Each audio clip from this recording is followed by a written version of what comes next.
You've seen the footage. A massive cargo ship somewhere in the middle of the ocean, getting hammered by waves taller than a 4-story building. The bow vanishes under a wall of green water. The whole hull twists and groans like it's about to tear in half. Anything not bolted down becomes a projectile.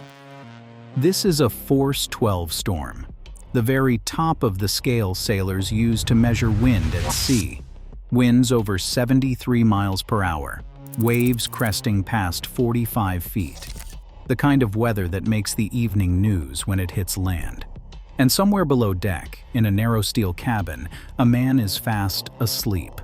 Not knocked out, not unconscious, asleep, on purpose. And he set an alarm. Here's the thing almost nobody considers. That sailor isn't sleeping because he's reckless, or because he's so exhausted he's about to collapse. He's sleeping because it's his job. Because in a few hours, he has to be sharp enough to help keep the entire ship alive. And that choice, to lie down and close your eyes while the ocean tries to flip 100,000 tons of steel, is one of the most counterintuitive things in the entire maritime world. There are 3 layers to this story. The first is why they don't just escape the storm. The second is the technology and design that keeps the ship upright and keeps that sailor in his bed. And the third is something that surprises almost everyone who hears it. By the end of this video, you'll understand why some of the deepest sleep on Earth happens in the worst weather on Earth. So let's start with the obvious question. If a storm this violent is bearing down on you, why not just turn around and run for port? Wait it out somewhere safe on land? Most people assume that's exactly what ships do. It isn't. And the reason flips everything you'd expect. When a Force 12 hits, the open ocean is often the safest place to be. That sounds backwards, but it's basic physics. Ships don't die in the middle of the ocean. They die near land. They get driven onto rocks, smashed against breakwaters, run aground in shallow water where the waves break with crushing force. Out in deep water, the ship has room. Room to move with the sea instead of fighting it. Room to point its bow into the waves and ride them like a surfer. The coastline is the killer. The open sea is the refuge. And there's a practical problem stacked on top of that. A modern container ship can be over 1,300 feet long and carry tens of thousands of tons of cargo. The nearest port might be 800 miles away. You are not outrunning a storm system that covers hundreds of miles of ocean. So the captain doesn't run. He prepares. And then he steers straight into it. But that still leaves the question that started all of this. Even if you can't escape, why would anyone sleep through it? Why not stay awake, stay alert, stay ready for anything? Because of a rule that most people on land have never even heard of. A large cargo ship runs on a watch system. The crew is split into rotating shifts, and the bridge, the control center of the entire vessel, is never, ever empty. Someone is always steering, always reading the radar, always watching the sea. A common rotation is 4 hours on duty, 8 hours off, around the clock, for weeks. That system only works if the off-duty crew actually rests. And rest isn't a suggestion. International maritime law sets a hard floor. Every crew member must get a minimum of 10 hours of rest in any 24-hour period. Not because regulators are being generous, but because a tired sailor is a dangerous one.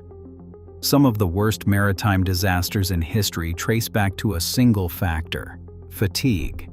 A mistake on a calm day is a problem. A mistake during a Force 12 storm can put the entire ship on the bottom of the ocean.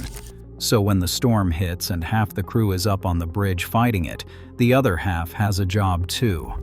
Their job is to sleep, to be the fresh, sharp, fully rested crew that takes over in 4 hours. Skipping that isn't brave, it's reckless. The storm might last 3 days. No human stays awake for 3 days and still makes good decisions on the 70th hour. Which brings us to the problem you've probably already spotted. How exactly do you sleep in a bed that is rolling 30 degrees to one side, then 30 degrees back the other way?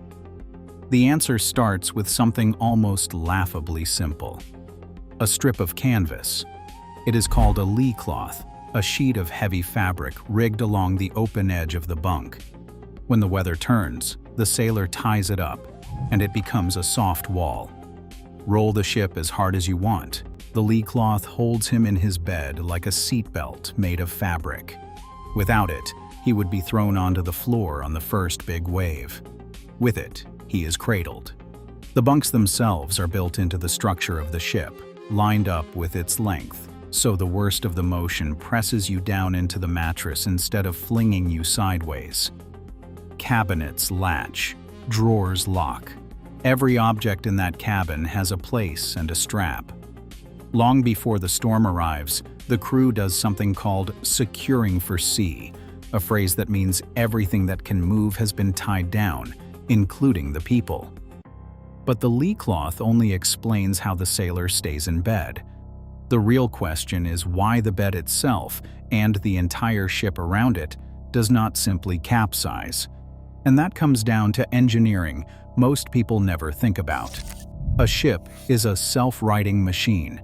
When it rolls to one side, the shape of the hull pushes its point of buoyancy outward, creating a force that physically shoves the ship back upright. Naval architects design this on purpose. Deep in the hull sit ballast tanks filled with thousands of tons of seawater, lowering the ship's center of gravity like the weight in the bottom of a punching bag toy. Along the sides run bilge keels, long steel fins that drag against the water and kill the roll. Many ships add anti-roll tanks, chambers where water is allowed to slosh back and forth on a careful timing, tuned to fight the rolling instead of feeding it. And the single most powerful tool of all is not a device at all. It is the captain. By adjusting speed and angle, he controls how the ship meets every single wave. Take them head on, and the ship slams. Take them at a slight angle and ease back the engines, and the motion smooths out into something a human body can actually sleep through. Course and speed are the real stabilizers. But here's the part every sailor respects and quietly fears. What happens when it goes wrong? There is a phenomenon called parametric rolling. In certain conditions, the ship's own natural rolling rhythm can sync up with the rhythm of the waves, and the roll suddenly amplifies, building from gentle to violent in a matter of seconds, swinging 30, even 40 degrees. It has thrown hundreds of containers off a single ship in one event, and snapped steel lashings like they were string. And if cargo breaks loose and shifts to one side, the ship develops a list. A listing ship in a Force 12 storm is a ship in mortal danger. This is exactly why preparation is not optional, and why it starts days before the first big wave ever arrives. Every voyage into heavy weather begins with weather routing. Dedicated forecasters and software plot a course to dodge the worst of a storm system entirely. Sometimes a ship will steam hundreds of miles out of its way just to keep the heaviest seas on a safer angle. Then comes the cargo. Thousands of lashing rods and turnbuckles checked and tightened by hand. Ballast tanks are adjusted to keep the ship balanced. Watertight doors are dogged shut. Loose gear is stowed. Lee cloths are rigged. Even meals and coffee get prepared in advance, because once it is really blowing, cooking on a moving stove becomes impossible. By the time the storm hits, the ship is a sealed, balanced, locked-down machine. And the crew has rehearsed for exactly this their entire careers. Now here's the part that surprises everyone. Ask a sailor who has ridden out a night of heavy weather, properly prepared, and a lot of them will tell you it was some of the best sleep of their lives. The deep, slow roll of a ship in a big sea rocks you the way a cradle rocks a baby. And there is a real reason for that. Gentle, rhythmic motion genuinely pushes the human brain into deeper, longer sleep.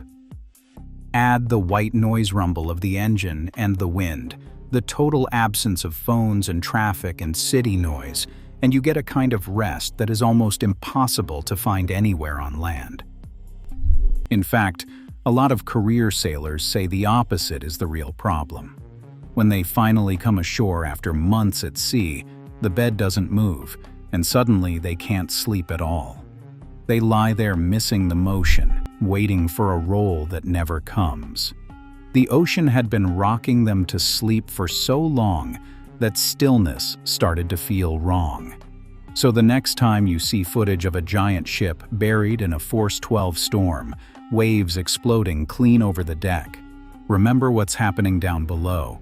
Those sailors aren't terrified. They're not clinging to the walls for dear life.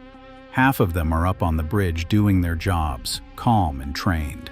And the other half are tucked behind a thin strip of canvas, being rocked by the most powerful ocean on Earth, sleeping better than you did last night. Now I want to hear from you. Have you ever slept somewhere that should have been impossible? A plane, a train, a boat in rough water? Tell me about it down in the comments.